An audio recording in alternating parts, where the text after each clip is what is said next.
Hi guys, my name is Zach Johnson with Moose Roofing. We're just out here putting on a new product called F-Wave.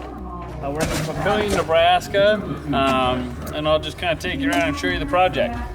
The nice thing about a product like this is it's got a class 4 ranking. It should stand up to baseball size hail with no issues. The cool thing about this stuff too is it actually has a 5-year warranty from the manufacturer.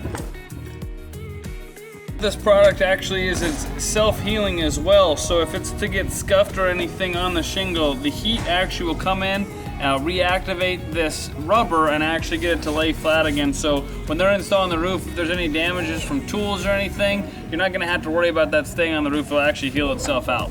The nice thing about this product is it seals up really nicely. It's really good for the high wind areas such as this where a lot of wind's cutting through.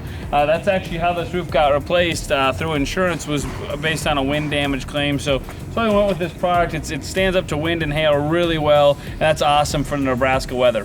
This homeowner wanted something that is not going to be interrupting the property at all. And so we knew that with its hail resistance, its wind resistance, it really should be the last roof that this guy needs. If you're interested in F-Wave, just go ahead and give us a call. We'd be happy to get you a bid and get you the last roof you'll ever need.